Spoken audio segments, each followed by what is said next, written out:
دوسرا نقطہ وہ یہ ہے کہ حیض کی حالت میں مسلمان عورت کو چاہیے کہ وہ اپنے شوہر سے ہم بستری نہ کریں.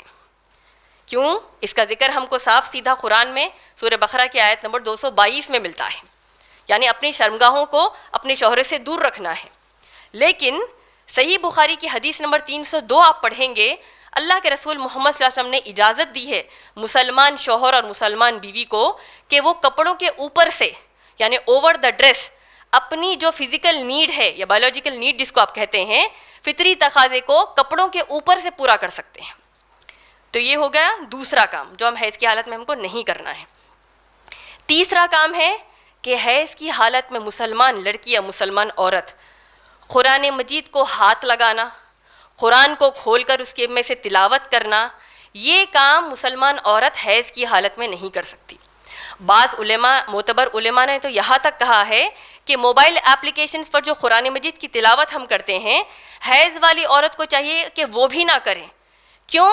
کیونکہ اللہ کا مقصد اس قرآن کی تلاوت کا، یعنی اس قرآن کا مقصد جو پاک قرآن ہے، اس کلام جو پاک کلام ہے اللہ کا، جب عورت حیض کی حالت میں ہم دیکھتے ہیں کہ وہ وضو سے نہیں ہوتی، طہارت سے نہیں ہوتی، تو اللہ نے اس حالت میں بھی عورت کو اللہ کے کلام کی تلاوت کی بھی زحمت نہیں دی ماشاءاللہ. تو حیض کی حالت میں تلاوت قرآن بھی ہم کو نہیں کرنی چاہیے. لیکن علماء نے یہ اجازت دی ہے کہ جتنا قرآن آپ کو حفظ ہے، جو آپ کو یاد ہے، اسے آپ روزمرہ کی زندگی میں جو اٹھتے بیٹھتے جو آپ دعائیں کرتے ہیں، دعاؤں کی شکل میں یا اذکار کی شکل میں، وہ قرآن کے حصوں کی آپ تلاوت کر سکتے ہیں. یہ 3 چیزیں ہو گئی حیض کی حالت میں کون سے کام نہیں کرنے والے. اس کے علاوہ دیکھتے ہیں اب کہ نفاس کیا ہے. نفاس اردو زبان میں جو ہم عام طور پر کہتے ہیں، بچہ پیدا ہونے کے بعد، بچہ یا بچی جب عورت کسی کو جنم دیتی ہے، اس کے بعد جو خون بہتا ہے اس کو نفاس کہا جاتا ہے. زچگی کے بعد والے خون کو کیا کہا جاتا ہے؟ نفاس کہا جاتا ہے.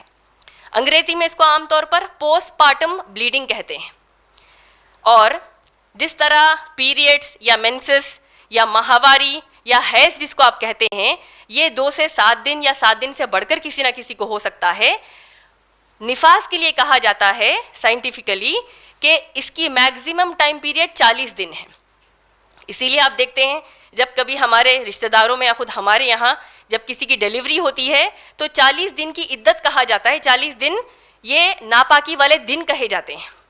لیکن آپ کو جان کر تعجب ہوگا کہ کئی لا علم ہماری بہنیں اس چیز کو نہیں سمجھ رہی ہیں کہ 40 دن میگزیمم ٹائم پیریڈ ہے، زیادہ سے زیادہ والے دن ہیں.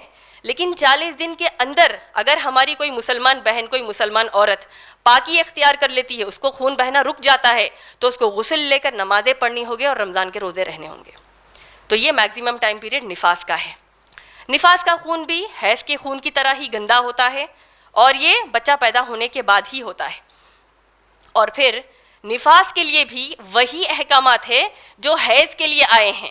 یعنی کون سے کام حیض میں نہیں کرنے چاہیے، نفاس کی حالت میں بھی وہ کام نہیں کرنے چاہیے. یعنی نمازیں نہیں پڑھ سکتے، روزے نہیں رہ سکتے، طواف کعبہ نہیں کر سکتے، قرآن کی تلاوت نہیں کر سکتے، شوہر سے ہم بستری نہیں کر سکتے.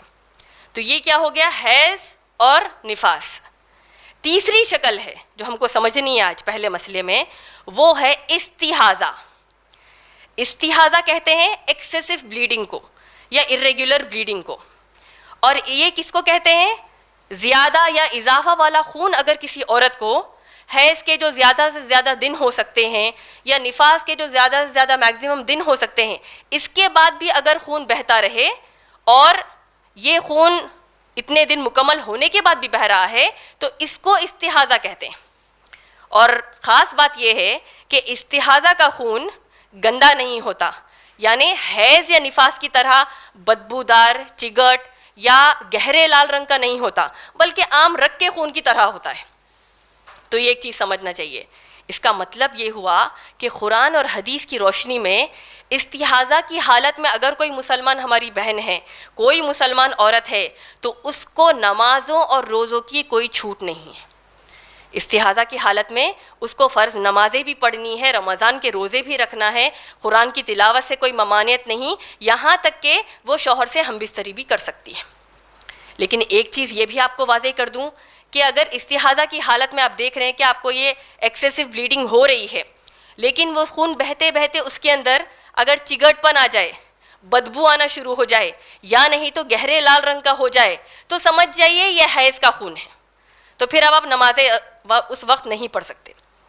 تو اگر ہماری کوئی مسلمان بہن اس حالت سے گزر رہی ہے تو ہم ان سے گزارش کریں گے، اور میں آپ سب سے بھی گزارش کروں گی کہ ایسے حالات میں ذری دیر کیے بغیر فوراً آپ کسی عالم دین، معتبر عالم دین سے رجوع ہوئیے اور اپنے مسئلے کا حل نکالیے۔